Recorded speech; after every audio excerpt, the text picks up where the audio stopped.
Bom, vamos lá. A família de transcrição NFAT, ela é composta por 4 membros que são regulados por cálcio, né? Então, células que têm fluxo de cálcio sustentado, elas ativam uma via de sinalização que passa por uma fosfatase chamada calcineurina, e essa fosfatase consegue defosforilar esses membros da família NFAT, que é NFAT de 1 a 4. Tá?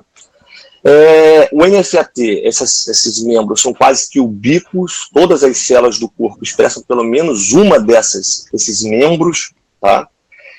Só que dependendo do tipo celular, eles podem expressar um membro ou outro, ou alguns membros, tá? E basicamente, a estrutura do NFAT, ela é uma proteína que é um fator de transcrição. O que são fatores de transcrição? Vocês devem ter estudado isso em regulação da transcrição, né? Então, são proteínas que conseguem se ligar no DNA, tá, em determinadas sequências consenso, ou seja, são proteínas que têm um domínio de ligação ao DNA, e dessa forma, eles conseguem regular a transcrição, tá? Então, ou positivamente ou negativamente a transcrição. Então, aquela maquinaria lá da RNA polimerase, ela vai se sentar lá no início do gene, e aquilo pode ser ativado ou reprimido por um determinado fator de transcrição. Tá?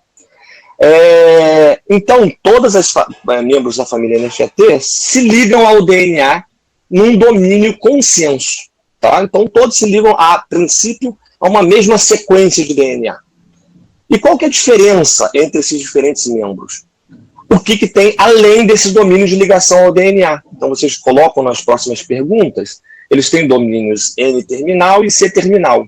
E o que esses domínios fazem? Diferentes coisas. Então, o domínio N-terminal, ele tem um domínio de ativação da transcrição bem conservado, no NFAT2-alfa, na verdade. Tá? Então, ele se liga nesses genes e induz a transcrição. Tá?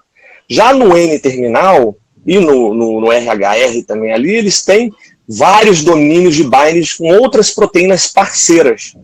Então, são outros parceiros de transcrição. Tá? Então, o NFAT se liga no gene, e aí várias outras proteínas podem se ligar com o NFAT. E dependendo de qual proteína que se liga, eles podem ativar a transcrição ou reprimir a transcrição de determinado gene. Então, isso gera um crosstalk de vias de sinalização. Dependendo do tipo celular, um determinado NFAT se liga no gene, e aí se eu tiver uma outra via ativada, isso se liga ao NFAT e regula positivamente ou negativamente aquele gene. Então, agora eu vou ter interconexões de sinalizações. Tá? Como que isso está envolvido na morte celular? Bom, daí depende. Depende muito do tipo celular, de qual NFAT que está sendo ativado, tá? E se determinados genes vão estar acessíveis ou não a esse NFAT. Ele entra numa regulação transcricional bem mais pesada, que vocês devem ter tido isso também. Se aquele promotor está acessível, se ele está condensado ou não, tá? Qual via acessória está sendo ativada com o NFAT. Mas o que acontece? Alguns membros da família NFAT conseguem se ligar em algumas células, em alguns promotores que induzem morte celular. Por exemplo, em NUR77, tá? Regulando positivamente a morte celular, em TNF-alfa, em FAS-L, e são todos genes envolvidos na morte celular, na indução de morte celular. Tá? Então, dessa forma, dependendo da célula, dependendo de qual NFAT, dependendo de qual fator está se ligando com o NFAT, ele pode regular positivamente a morte celular. Agora, se for um outro fator, outro NFAT, ao invés de induzir morte, ele pode induzir proliferação e sobrevivência. É complicado? É complicado. Eu escrevi uma tese de doutorado em cima disso. E aí vai depender. Essa é a resposta basal de todo biomédico ou biólogo. Quando a coisa é complicada, ele fala, depende. Como que ele induz a transformação ou como ele induz morte, vai depender. Tá? Mas basicamente é isso. Ele consegue se ligar a alguns genes pró-apoptóticos e regular dessa forma a morte celular. E outros fatores se ligam em genes em proto-oncogênese. Nessa forma, superexpressando esses proto-oncogenes, levam a célula a proliferar mais. Quais são esses proto-oncogenes? Ciclina D. A luz está piscando aqui. Espero que não caia na internet. Ciclina D, a MYC, tá? Vários genes que são proto-oncogenes que, quando superexpressam, transformam essa célula.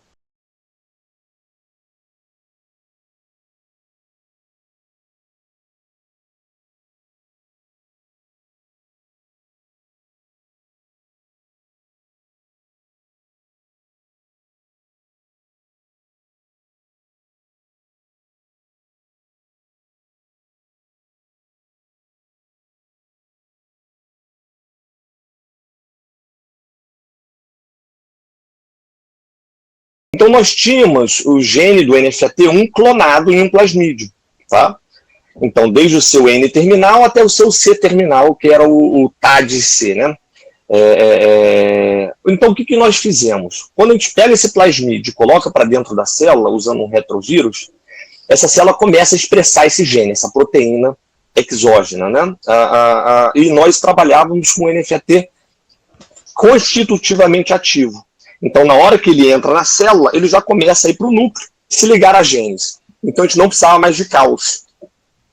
E o que nós fizemos? Fizemos formas truncadas dessa proteína. Nós fomos truncando o C-terminal, tirando pedacinhos do C-terminal e observando o fenótipo que era induzido.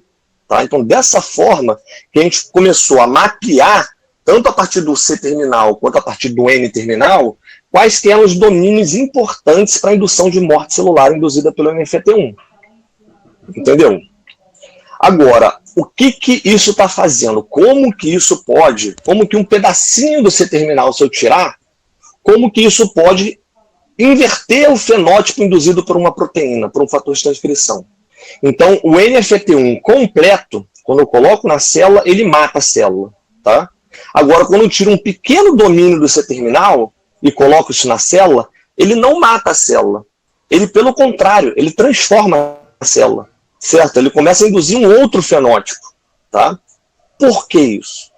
Muito possivelmente porque aquele pequeno domínio ele é um importante cofator, ou se liga a um importante cofator, ou ele é importante para o binding em genes que induzem morte celular, tá? Pró-apoptóticos. Nesse trabalho, a gente determinou que era o próprio TNF-alfa. Tá? Então, se eu tiro esse domíniozinho do C-terminal, o NFAT não consegue mais transcrever TNF-alfa. E o TNF-alfa é um fator de necrose tumoral, né?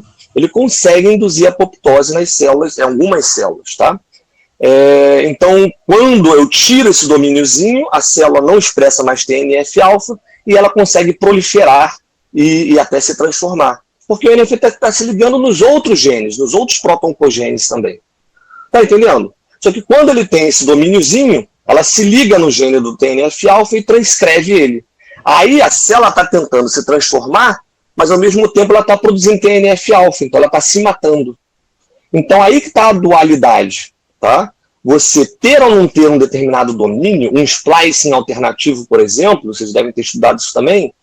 Então um splicing alternativo, um simples splicing alternativo que retira esse domínio da proteína, você transforma uma proteína supressora tumoral para uma proteína oncogênica. Entendeu?